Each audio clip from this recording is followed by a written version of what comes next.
Armos Knights from The Legend of Zelda: A Link to the Past. Whoa! Where'd the layout go? Where were the cool effects you had with the numbers, the awards, and all that? This is the biggest reason it took me so long to rewrite this part, is because I had to remove them. Over time, as cool as they are, the features I used on them left stains over time when it renders the more I use it. If you look back at the last couple of parts, there were green streaks along the top and the bottom of the videos. Aww, you're not cool anymore. Sorry, that's my punishment for playing God with the video editor. Alright, countdown time. The Armos Knights are pretty much the king of dance recitals. Completely treating Link like part of the wall, they will stick to their moves no matter what, whether they're hit or not, making them predictable, but their numbers make them interesting. There's actually a formation where they will hit you if you don't knock them down.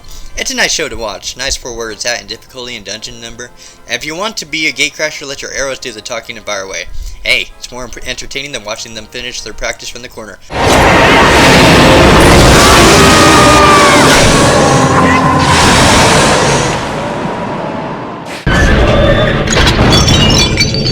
Agahnim, the second encounter from The Legend of Zelda: A Link to the Past. This guy is back for revenge, and since we haven't reached the first time yet, plus with that little green magic spell down there, I think we know the rest. Agahnim agags us with his second try. At least with the first time, and we'll get there shortly. He's quite unpredictable, but here he splits himself up into 3 cells and fires off his usual magic balls. Taking this as the second to last boss, what's so thrilling and challenging about this? Sure, you can vouch that the more Aghanims is an interesting touch, but you're way too Aghanimable to get around this and bounce the balls back just fine. Ganon's sidekick. Yeah, right.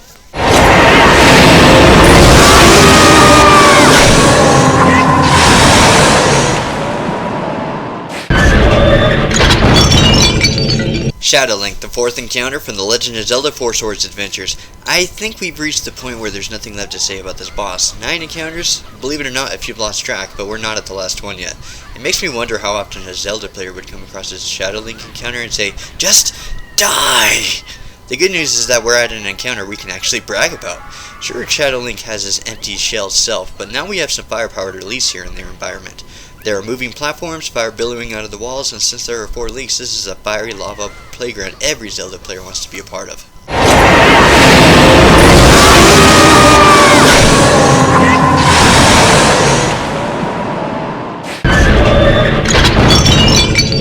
Manhandla from The Legend of Zelda. Whoa! Welcome back, first game. We haven't seen you since the bottom 10 places of this whole list. It's time for a comeback. Bring us all you've got.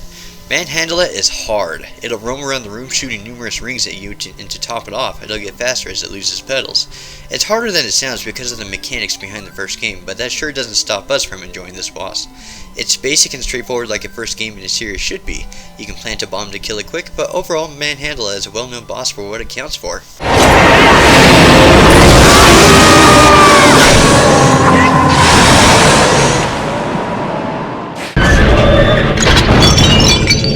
The Flare Dancer from The Legend of Zelda: Ocarina of Time. This delightful dancer can be found in the Fire Temple. Wait, did I say delightful? I meant mysterious. It is a really cool design, but this is one of those rare bosses where it depends on the Zelda player what type of experience comes out of this. Some will like its design, both in how it deforms into a cute black ball that runs around when you strip it of its fire coat, I guess, and how it plays dress up. Some will appreciate the difficulty coming across it the first time and how it tries to ram you. Some will think of this as repetitious. There's a whole bag of mixed interpretations here. Overall, some will like it and some will think of it as an unnecessary inconvenience, especially since you run into it a few times. It's a good boss though. It's not annoying or anything that takes away from liking it, and it flows in really well with the Fire Temple.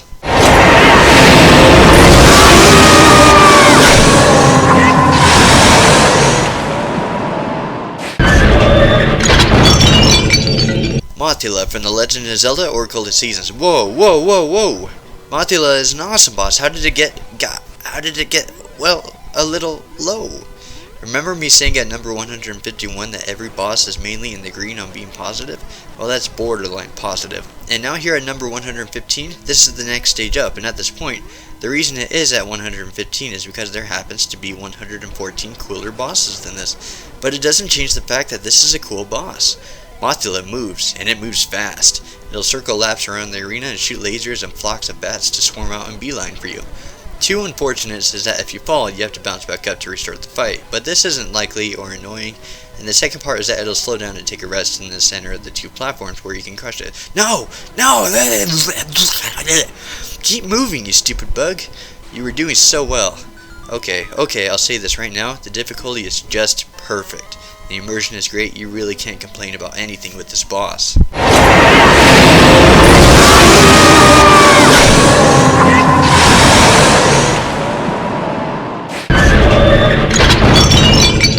Rematch from The Legend of Zelda: The Adventure of Link. Well, it's got a horse. Ha, like that don't mean anything. It's too slow and you'll knock it down quick. Now the fun part when it comes down to the sword and shield fight. The reason it's at 114 is because you fought these types of guys quite a bit. But the fortunate part is that they never cease to stop giving you these satisfying battles. This is part of what makes The Legend of Zelda: Adventure of Link the star of the show from the series, is that because it's a side-scroller with options to stab and dodge your opponent, these are some fantastic moments from the Zelda series.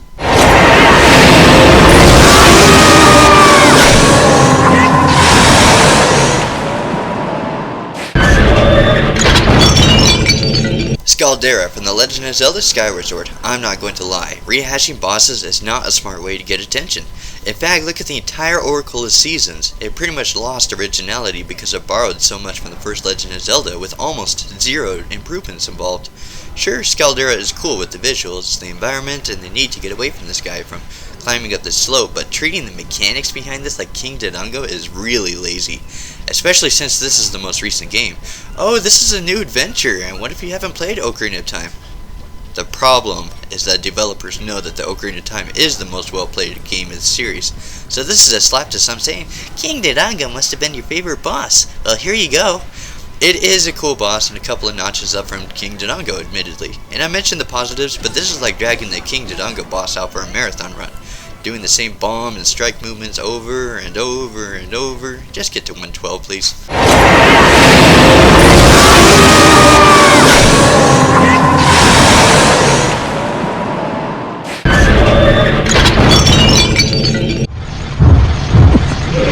Holy! Well, hello there. Who might you be? This is Darkhammer from The Legend of Zelda: Twilight Princess. Uh-oh. It's a tight corridor and he's swinging that ball and chain around. Oh crap, he's coming towards me. This is what makes Darkhammer shine, is because you're forced to get up close around its swings and find its weak point. Otherwise it'll haunt you with its slow advances. You'll find out its weak point fast enough, but you can't deny having that big of a weapon swinging that close to you gives you a share of goosebumps. It's such a shame it's a mini-boss, or else it would have gotten up much higher.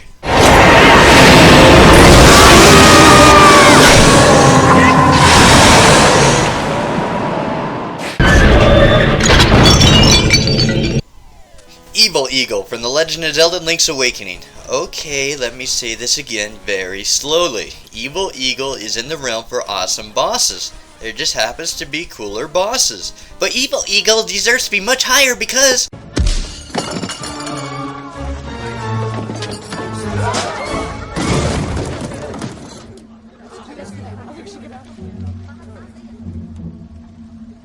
No ticket. Anyone else? Just like the Helmrock King, there may be some nostalgic connections to this, but other than the unique platforming moment, this boss is simply known for being too easy. The Evil Eagle will simply fly around being too exposed to attacks with too few attacks towards Link. The shield to block the feathers and getting blown off by the wind is a nice touch, and the boss environment being unique is very high. But that satisfaction and difficulty is another story. It did good, that's why it scored high, but it's not the brightest bird of this nest of bosses.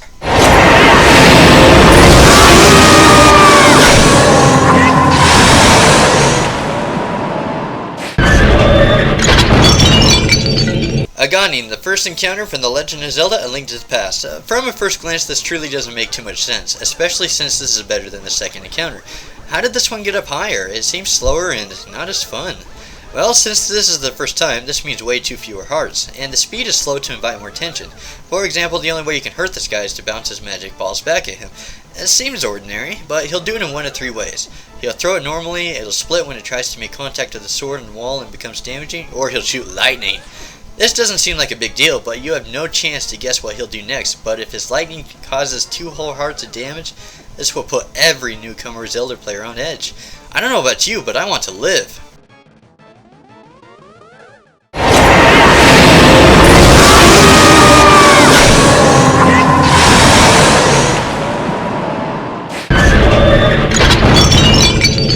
Possessed Nehru from The Legend of Zelda: Oracle of Ages. Dun dun dun dun dun! We have our winner for the hardest weak point to figure out. After you come out of a dungeon in the Oracle of Ages, you hear a chance to sneak into the palace and rescue Nehru. And well, here we are. Time to exorcise the demon possessing Nehru's body. This raises so many questions. How the freak do you damage it if it's hiding in her body? Using your sword obviously won't work from past cutscenes. Believe it or not, Baron does mention one teensy tiny little hint at what might hurt her earlier in the game. But all it will be is a quick sentence brushed away. Either way, Baron will fire lasers like no tomorrow in all directions while you figure this stuff out. It'll be a very short battle once you figure out how to scare the demon away, but all that will be compensated for the first 5 minutes inventing your own exorcism spell.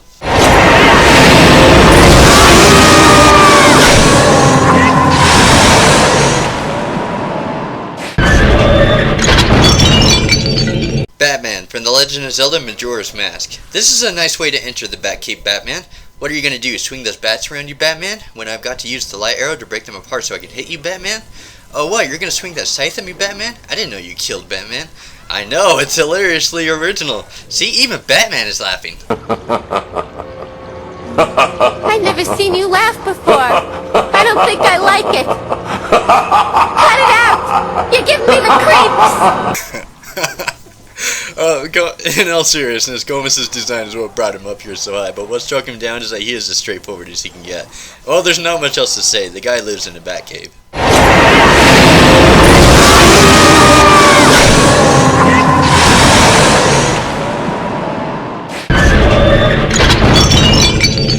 The Big Octo from The Legend of Zelda Ocarina of Time. You find this guy in Lord Jabba Jabba's belly after he lures Princess Ruto away by the spiritual stone, and now it's on! This is a boss where a big platform takes up the center of the room, at which you must run faster than the Big Octo while it's chasing you, then stun it with your boomerang and slice it. It seems straightforward enough, but it takes some precision, a bit of patience if you miss it with your boomerang or if it turns around, but it is a challenging mini-boss. To be honest, this boss is a guilty pleasure for me, mainly because catching up to the Big Octo and watching the water lumbers behind it is really satisfying in catching up to it. You're weird! Oh, I thank you. Story of my life.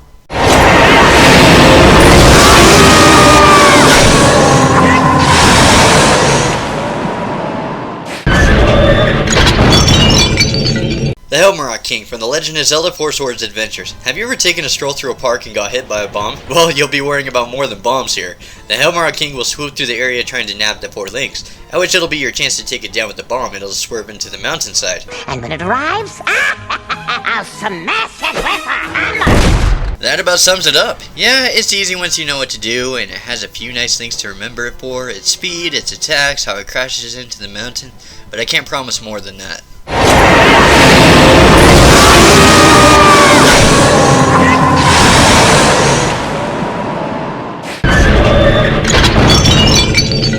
Twinrova from The Legend of Zelda Oracle of Seasons and Ages. Twinrova is the boss you face before fighting Ganon and is the final boss in these 2 games, and she is hard, maybe too hard. You see, the ironic thing is about this boss is that its big plus will also become its greatest downfall.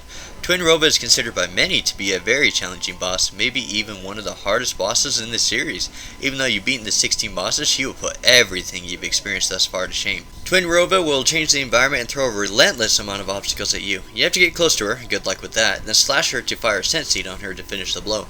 Personally, Twinrova is in my top 10 personal boss fights, but since this is a general list and I've found a lot of complaints of Zelda fans finding this boss too hard, it's not broken or anything like the first fight, just too hard. It pains me that I have to drag it down the ranks. Sometimes Zelda fans just make this list hard to do. Oh boy, I wonder what the top 10 entries on here will spark in the next Flame War. I guess you can't satisfy them all, I suppose.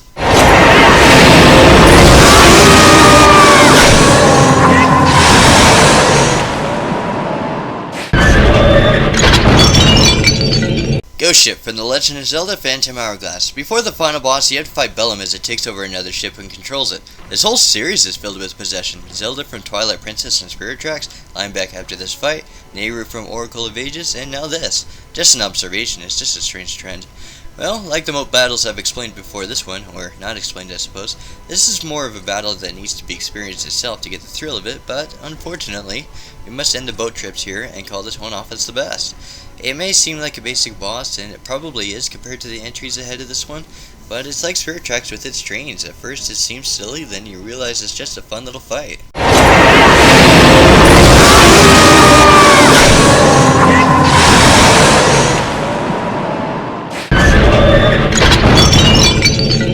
Master from The Legend of Zelda Skyward Sword. This one just seems all skin and bones. Ha, cheesy jokes, not for the win. Oh, come on, where's the juicy boss battles? Don't keep us in suspense with these mini-boss appetizers. Hold on to that thought, because that's coming up in the next rank. Master is like that other skeleton guy way down on the list. I dare you to find what number he's at, only except he pulls out 4 swords that he means business. Now that's awesome, right? Stupid. Well, let me tell you about this boss. Get over there! Master is an excellent boss because... Oh, come on! Alright, forget this guy. Let's do it. Let's get to those bosses that we've all been waiting for. Yeah!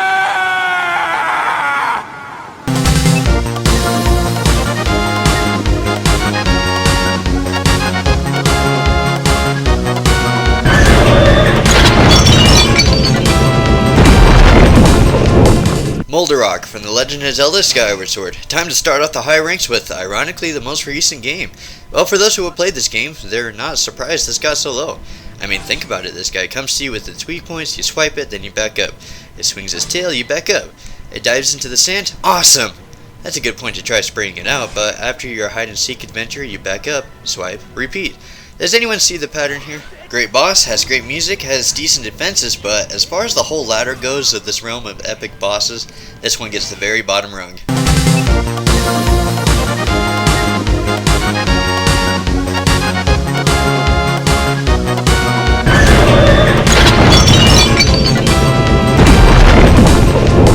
Glee Rock from The Legend of Zelda Minish Cap. This is going to be the fun part in that this boss is so great it deserves to be up higher, but it just so happens the other hidden contenders are sweeping this aside. Sure, Glee Rock will start off nice and slow, but after you knock off its shell and hit it, it'll literally flood half the room with its fireballs, flood about 90% of the room in lava while it shelters itself underneath the lava, and knock rocks from the ceiling. Yes, it's still basic, but it is a surprisingly cool boss when you come across it on your adventures.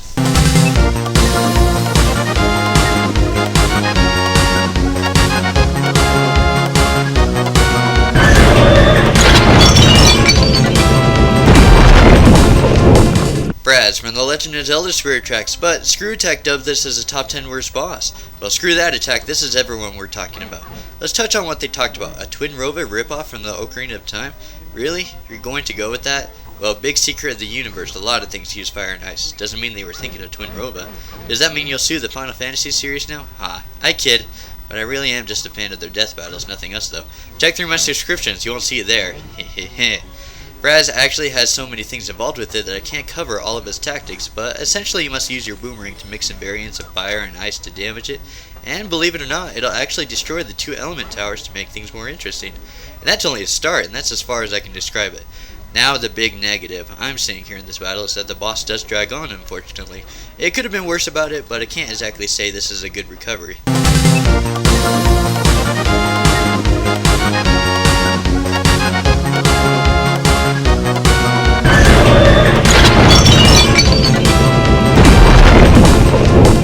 Gomma from The Legend of Zelda Ocarina of Time. Yes! It's finally here! Somewhere in the back of your mind you were wondering when this would come up, and getting into the top 100 is a great achievement to boast about for a first boss, and it deserves it. Gomma is easily the most famous first boss of them all. Sure, because Ocarina of Time is popular, but how it introduces the Zelda player to the Zelda universe.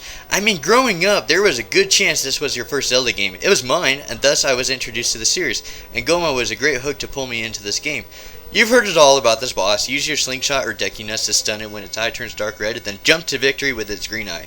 Along with the difficulty complementing the first boss, this one also has layers of atmosphere, including how you first spot it and it rolls its eye at you. From here on out, I don't want to give weak points where it doesn't deserve it, because it doesn't. Sure, there are better bosses, but there is nothing degrading about this boss that will never disappoint. It must be that good at first impression if I'm scared to give out those dark remarks.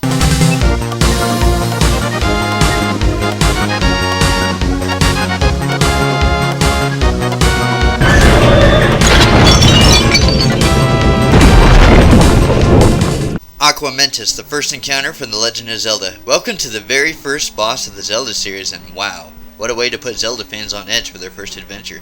And you're thinking, no it's not, just zap it with lasers from a distance and it's all over. Is that likely your first time? 3 hearts you barely have enough to hold you over for your first dungeon, and you brag about not getting hit once to use your lasers? Fine, if you're replaying the game there's more of a chance, but imagine what happens if you have no lasers.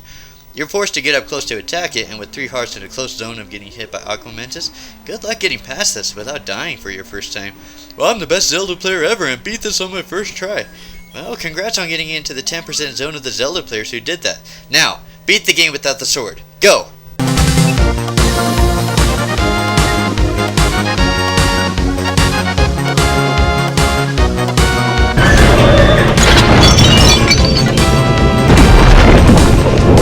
Glee, the first encounter from The Legend of Zelda. Back for more first game servings. You better know it. Glee is literally a step above Aquamentus, but no simple laser privileges will abide with you this time. Ha! But I did it without taking a hit because I am the best. It's so peaceful and quiet around here. Oh wait, he's respawning! Whew, okay.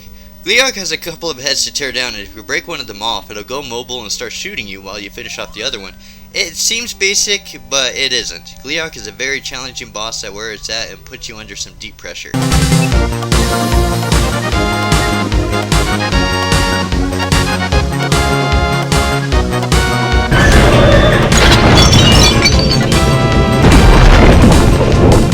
Bjorn from The Legend of Zelda Spirit Tracks. Now this is an example where speed does not mean it's an exceptional boss. When Bjorn throws those lighted ninja stars at you, all you have to do is run around like Vamp from Metal Gear Solid 2. Oh sheesh, like that's hard. After a bit, Bjorn will throw a weapon towards you, and if you keep up with what I mentioned, he will miss you. Zelda will then pull onto it from the ground and drag Bjorn down where he's open to an attack from behind when Zelda grabs him. And that's it. I know I'm sounding rough on this boss, but usually ninjas or fast creatures have a lot of moves up their belt to make things interesting. I mean, you can't assume Bjorn just uses one trick over and over. I mean, where has the situation ever played out right? Almost reminds me of another boss. Assassins didn't figure it out. Figure what out? God.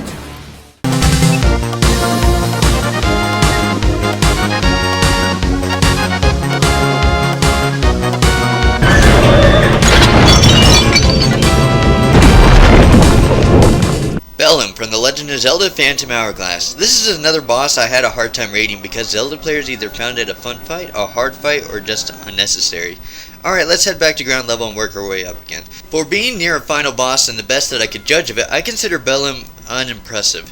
It's an amazing boss, that's why it's up this high, but think about what it does. It sits its eyes against the columns for you to snipe at with your arrows, and you pull it in with your gadget to slash at it. Plus you get a neat power up during the battle to make things more fun. At the end though, I ask myself, what about this boss was the most extraordinary thing that made me want to fight it again? Well, after 16 games, I haven't thought back to this boss too much as memorable. Others may have, which is why I got this high rank, but it's not working.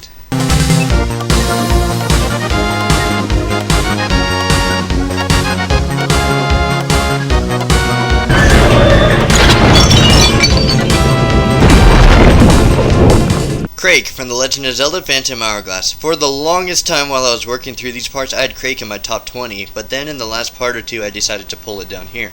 See, this is the big danger of making a countdown this big. You have to be careful with opinions, those exceptional things only you like. Being biased, or in this case, just because 1 out of 12 judging points is outstanding, doesn't mean it gets the top marks throughout the whole list. Trust me, you have no idea how much shuffling I had to do in this list as I was climbing it. Hey, if you're going to start a flame war, better to start off with a lot of generalized fire to back you up rather than smolder it by personal preferences. Anyways, Crake is a fun boss. It'll turn invisible and you have to use the top DS screen from its point of view to snipe at it with an arrow. It's one of the coolest features I've ever seen on the DS screen. But back to pulling this down, this is the only thing I can brag about. Its concept sure shot it up through the ranks, but I must put a leash on my excitement and say that this is the only thing to be proud of in this battle. Everything else is good, but not the best things ever.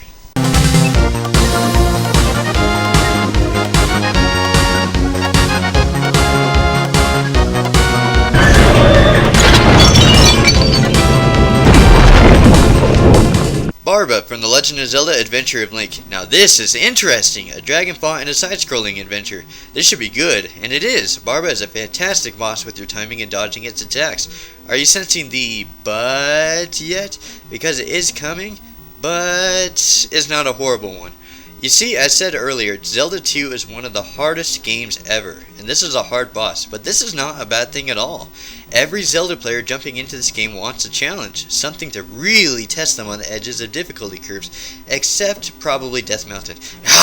Hate that place. Along with Barba putting up one heck of a fight, you have to be careful not to slip into the lava pits or it's all over.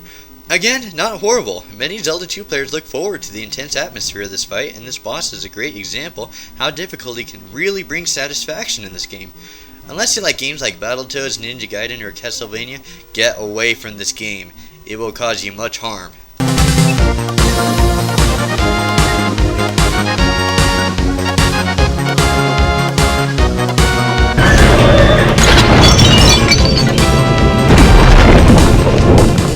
Helmet Head from The Legend of Zelda Adventure of Link. Oh my gosh, this one's hard. I don't know if you've seen CJS001's or Recorder Guy's list of one more try moments, but this boss definitely qualifies for tying up your hands for a while.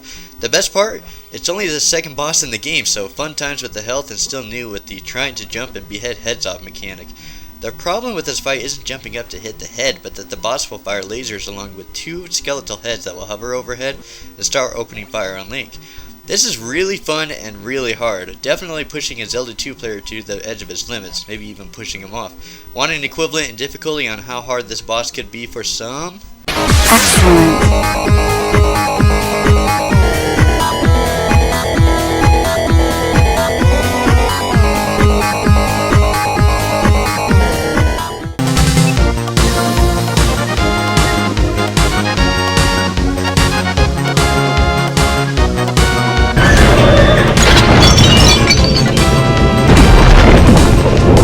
Shadow Nightmare from The Legend of Zelda Link's Awakening. Have you ever played those games like Kingdom Hearts and the enemy tries threatening you with words thinking they're superior and know everything? Light and darkness are eternal. Then surely we nothings must be the same. Eternal. So essentially you only need to know of one thing in this game. You're dreaming, like Super Mario Bros. 2. Whoops, spoilers. But the good news, you're still on an adventure like any other Zelda game. Shadow Nightmare is the final boss in this game, and it's another mixed bag like Bellum. Some find it nostalgic, some find it creative, some find it challenging, and again we have the other side of the fence who think this guy is like, why are you telling me this stuff? I'm right here and I know everything. Let's just fight. Okay, to the battle. It's actually not that bad at all. At first it'll be a rehash of other creatures you fought, like Moldorm, a jelly, and then it'll morph into Ganon, a caterpillar type creature, and then finish off with one big finale of a creature. The best part about this battle is that this battle gets the reward for most strategies used in a battle, but the downside is that as an experienced Zelda player, it's not the hardest battle to get accustomed to in winning. Despite what I said earlier, it really is a good boss for what it is, both story-wise and battle-wise. It's not the biggest final boss you can brag about, and not the greatest boss out there, but I can vouch that this is a final boss worth playing through to finish off Link's Awakening.